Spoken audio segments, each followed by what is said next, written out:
I didn't know that by the end of the next day, I would be legally married to a woman I barely knew. If someone had told me that while I was standing on the sidewalk in front of my house on Mapleton Avenue, I would have laughed and gone back to what I was doing. My life wasn't dramatic. It wasn't falling apart. It was quiet, steady, and mostly predictable, and I liked it that way. That afternoon in Boulder felt ordinary in the specific way only ordinary days do. The sky was clear, the kind of sharp Colorado blue that made everything look honest, even when it wasn't. I was outside because I'd been sanding an old wooden chair on my porch, working slowly, without any real urgency. I wore black jeans, a dark green jacket, and boots scuffed enough to prove they were used. Nothing about me was trying to impress anyone. I'd lived on that street long enough to recognize patterns. Dog walkers passed at the same times every day.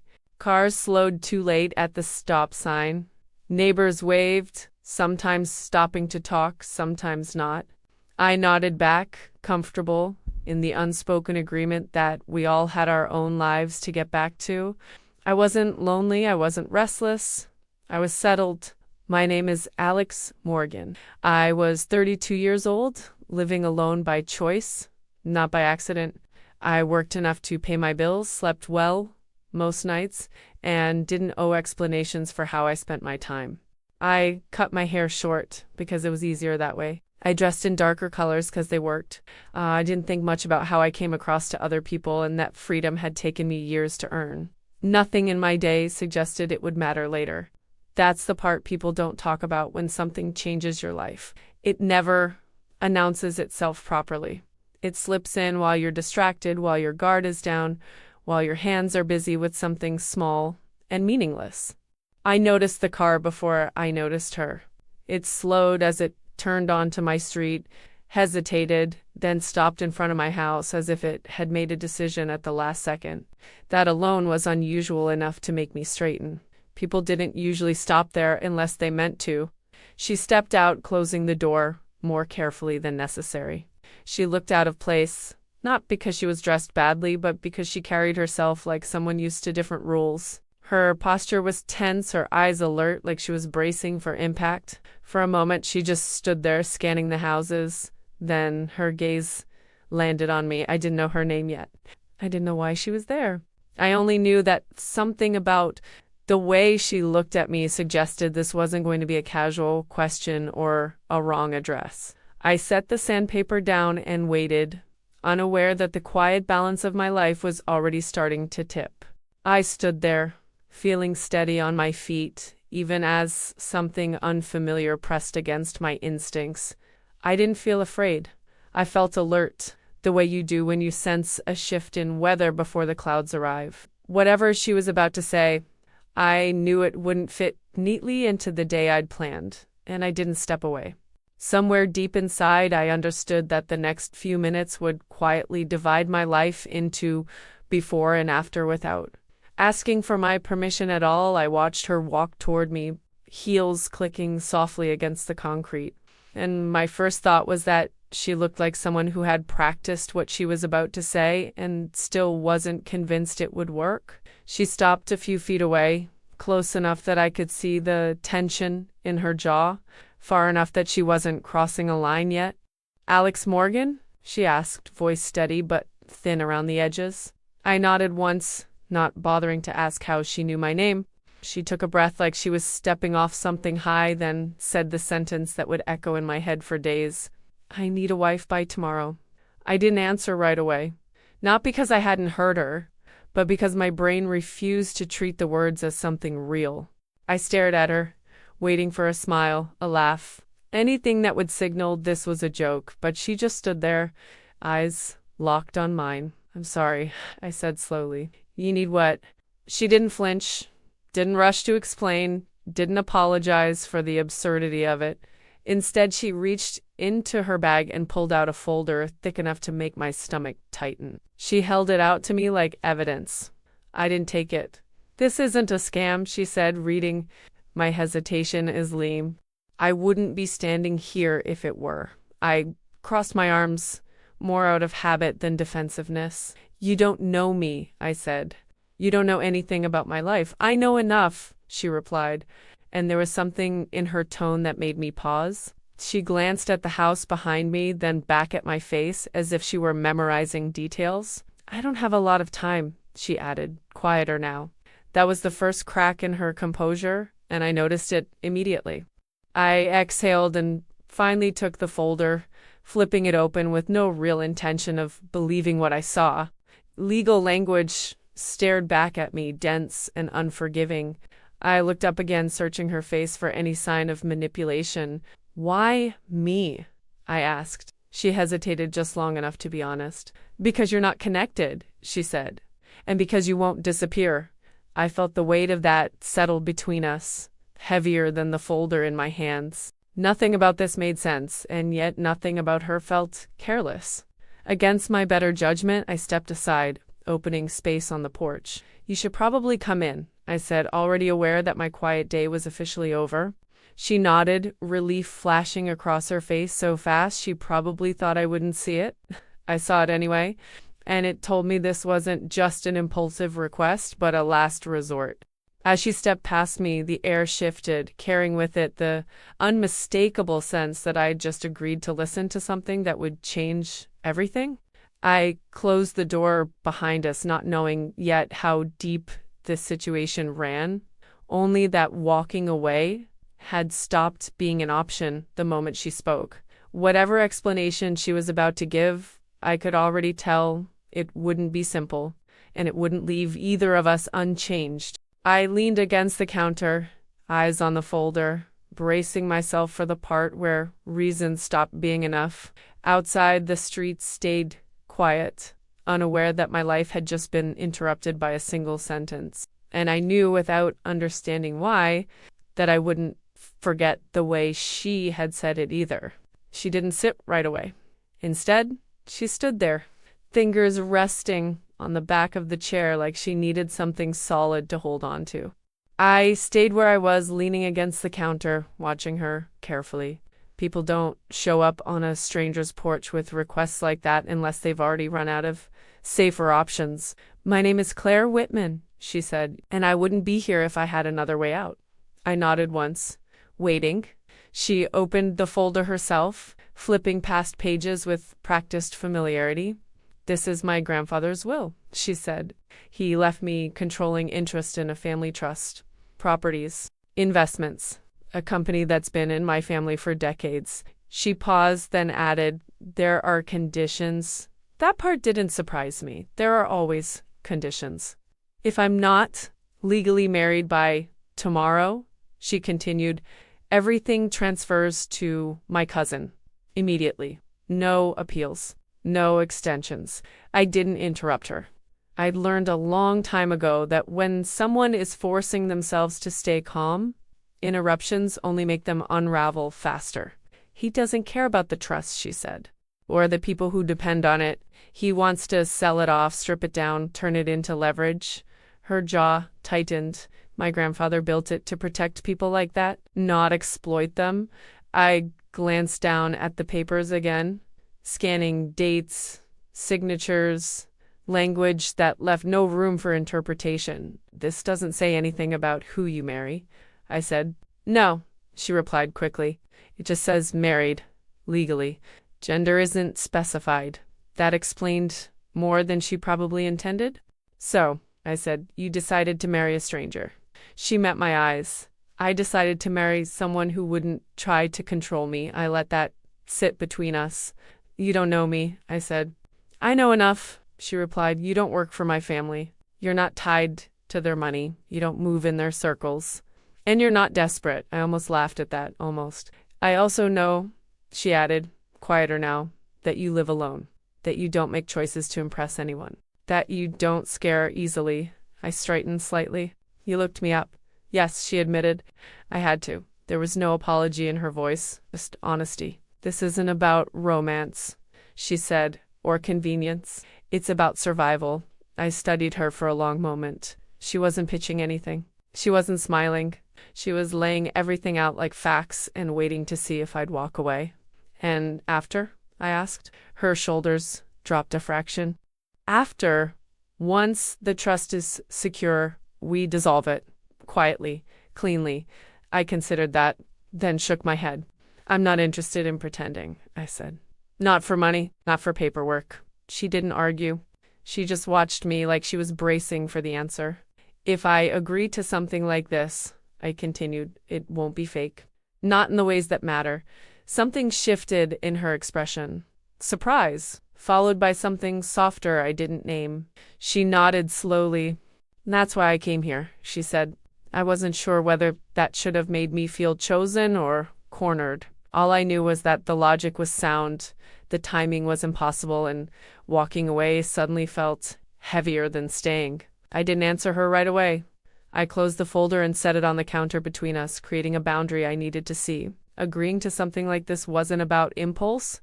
It was about knowing exactly what I was stepping into and deciding whether I could live with it afterward. You don't get to borrow my life, I said. Not temporarily, not halfway. Claire didn't look away. I wouldn't ask you to. If this happens, I continued, you don't disappear after signing papers. You don't treat it like a transaction that ends when it's convenient. If I do this, it's real in practice, even if it starts for the wrong reasons. She absorbed that, nodding slowly. I can do that. I studied her face, searching for hesitation, calculation, anything that suggested she was agreeing just to get what she needed. All I saw was resolve mixed with exhaustion. There's one condition, I said. You'll have to come live with me. That finally startled her. Live with you? Yes, I said simply. If my name is on something this serious, I won't be a placeholder. You keep at a distance. I won't be hidden, and I won't be optional. She exhaled, a sharp breath she didn't bother disguising. For a moment I thought she might argue, but instead she straightened and nodded. Okay, just like that. The simplicity of her answer did more to convince me than anything else she'd said. We didn't toast, we didn't shake hands. We stood there in my kitchen, the weight of the decision settling in quietly, without ceremony. When she left a few minutes later to make arrangements, the house felt different, like it had already adjusted around the space she was about to take up. The next morning came too fast. We met outside the county building just after it opened. The air still cool, the streets not fully awake. Claire's lawyer was already there, efficient and expressionless, treating the situation like a checklist item. I appreciated that more than I expected. Inside, everything was beige and functional. Fluorescent lights, a counter. The forms slid toward us without comment. There were no flowers, no witnesses we cared about, no sense of occasion beyond the legal gravity of what we were doing. We signed where we were told. I read every line. Claire watched my face as I did, as if gauging whether I'd changed my mind at the last second. I didn't. When it was over, the clerk congratulated us in a tone that suggested she said the same thing dozens of times a day. We nodded, thanked her, and walked back outside without touching. It wasn't romantic. It wasn't dramatic. It was final. In the parking lot, Claire turned to me. I'll come by this afternoon, she said. With my things. I nodded. There's a spare room. We'll figure the rest out. She hesitated, then offered a small, genuine smile. Thank you. I didn't respond right away. Gratitude felt premature. What we'd just done hadn't solved anything yet. It had only moved the line. As I watched her walk away, keys in hand, I felt the strange calm that comes after making a decision you know you can't undo. Whatever happened next, my life had officially split in two, before this morning and everything that would follow after. I learned quickly that sharing a house with someone you barely know exposes habits faster than any conversation ever could. Claire arrived that afternoon with 2 suitcases and a laptop bag, moving through my doorway like she was stepping into a place she hadn't earned the right to occupy yet. She paused, waiting for permission I hadn't realized I was holding. I showed her the spare room at the end of the hall. It was clean, simple, untouched. She thanked me again, quieter this time, and closed the door behind her with careful restraint. The house settled around us, the way buildings do when they register a new presence. Our days didn't align.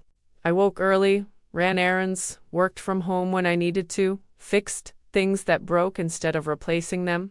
Claire slept lightly, rose later, and spent hours on the phone with lawyers, board members, people whose voices tightened when she spoke. I learned her schedule without trying. She learned mine by listening. We shared space without sharing much else. Mornings were quiet. Coffee brewed. Footsteps passed in the hall. Sometimes we exchanged nods. Sometimes we didn't. It wasn't uncomfortable, just unfamiliar, like learning a new climate. At night, I cooked simple meals. She offered to help once, burned rice, apologized unnecessarily, and laughed at herself when I told her it didn't matter. That laugh lingered longer than it should have. I noticed small things. She folded her clothes carefully. She lined her shoes by the door. She left lights on in rooms she wasn't in, then circled back to turn them off. I noticed because I was observant, not because I was invested. At least that's what I told myself. Living together required negotiation, bathroom schedules, fridge space, silence versus noise. She adapted quickly, asking before changing anything. I appreciated that more than gratitude. We didn't talk about the marriage unless we had to. When we did, it was practical: appointments, documents, timelines, no feelings, no hypotheticals. We were coexisting, not connecting. Still, there were moments. Passing in the hallway, sitting on opposite ends of the couch, both pretending to watch different things, standing at the sink together, shoulders almost touching. Nothing happened. Everything almost did. I wasn't unused to proximity. I just wasn't used to carrying responsibility for someone else's outcome. If this failed, it wouldn't just be awkward. It would be catastrophic. That awareness followed me everywhere. Claire never complained. Not once. Even when calls went badly, she ended them with polite finality and sat still for a moment afterward, collecting herself before rejoining the house. I respected that discipline. I recognized it. By the end of the first week, the arrangement had settled into something functional, predictable, safe. The agreement remained intact. Untouched by emotion, that was the plan. And plans, I reminded myself, were easier to manage than people. I told myself that boundaries were enough, that intention mattered more than feeling, and that this situation could remain contained if I kept my footing. I cleaned more than usual, organized shelves that didn't need it, stayed busy to avoid thinking. Claire noticed, but didn't comment. She adapted in her own quiet way, making space for me the same way I was making space for her, without calling attention to it. That mutual restraint kept things balanced, at least on the surface. Beneath it, something unfamiliar was forming, subtle and unannounced, like pressure building without sound. I wasn't aware yet of how quickly routine could turn into reliance, or how easily silence could start to feel shared instead of empty. All I knew was that my house no longer felt entirely like mine, and that realization didn't bother me as much as it should have. I ignored that too, filing it away with the other thoughts I wasn't ready to examine, trusting that time would keep everything in its proper place. I assumed we could hold this arrangement at arm's length, untouched by expectation. I was wrong, but not yet. At that point, the illusion still worked, and I let it. Believing control was the same as certainty, and that certainty would be enough. For now, it felt manageable, contained, quiet, temporary, safe. I didn't expect the shift to come from something so ordinary. It wasn't a confession or a crisis. It was a broken cabinet hinge in the kitchen that finally gave out one morning while I was making coffee. The door sagged, then slipped free, clattering against the counter. I stared at it for a second, annoyed more than surprised, already planning when I'd fix it. Claire appeared in the doorway, hair still damp, sleeves rolled up like she intended to be useful. "Do you want help?" she asked. "I've got it," I said automatically. She didn't argue. She just reached for the toolbox under the sink and set it beside me. "I'll hold it," she said, already crouching down. That simple assumption caught me off guard. She wasn't hovering. She wasn't asking permission twice. She was just there, steadying the cabinet while I worked. We didn't talk much. She followed my movements, adjusted when I did, learned without commentary. When the hinge was back in place, she smiled, satisfied, like the outcome mattered to her too. Later that afternoon, I came home to find groceries on the counter. Not extravagant, not symbolic, just practical things I usually bought myself, remembered without being asked. She looked up from unpacking them, unsure for half a second whether she'd crossed the line. "I noticed you were out of milk," she said. I nodded. "Thanks." That was it. No explanation, no expectation. Something loosened quietly inside me. From there, the days changed in small ways. We started sharing meals without planning to. Conversations stretched a little longer. She asked questions and listened to the answers instead of waiting for her turn. I noticed how carefully she chose her words when things mattered and how quickly she smiled when they didn't. One evening, a call ended badly. I heard it from the hallway, the controlled tone cracking just enough to reveal strain underneath. When she hung up, she stood there, phone still in her hand, shoulders rigid. I didn't ask what happened. I handed her a glass of water and waited. After a minute, she exhaled and sat beside me. "They're pushing back," she said quietly. I nodded. They would. She leaned forward, elbows on her knees, staring at nothing. "I don't know if I can hold this together." "You are," I said. "You have been." She looked at me, then really looked like she was measuring whether she believed me. Whatever she saw seemed to settle her. She nodded once and let the conversation end there. That night, the space between us on the couch felt different. Not smaller, just less defined. We didn't touch. We didn't need to. The silence wasn't empty anymore. I realized then that the agreement had shifted. Not on paper, not in words, but in practice. I wasn't just participating. I was invested. I cared whether she ate, whether she slept, whether the weight she carried stayed balanced or tipped. That recognition didn't scare me. It surprised me. I'd spent years believing distance was safety. Watching her navigate pressure without collapsing challenged that belief in ways I hadn't anticipated. By the end of that week, the house no longer felt like a temporary solution. It felt shared. And that change, subtle as it was, marked the moment where this stopped being something I was managing and started becoming something I was part of, whether I admitted it or not. I didn't name it yet, but I knew the center of this arrangement had moved, and I wasn't standing outside of it anymore. That realization stayed with me through the days. I knew the pressure was coming before it arrived. It always does. The shift in Claire's posture gave it away. The way her shoulders squared when she stepped off a call and the air seemed to tighten around her. She didn't bring the tension into the room loudly. She carried it carefully, like something fragile she was afraid to drop. The calls multiplied. Emails followed. Documents appeared on the kitchen table, stacked neatly, tabs color-coded, margins marked. I learned the rhythm of it without asking questions. When her voice sharpened on the phone, I stayed out of sight. When it softened afterward, I stayed close. One afternoon, she ended a call and didn't move. She stood there staring at the counter, phone still in her hand, jaw clenched. I waited. Finally, she spoke. "They're questioning the marriage," she said. I nodded. "Of course they are. They want proof it's real.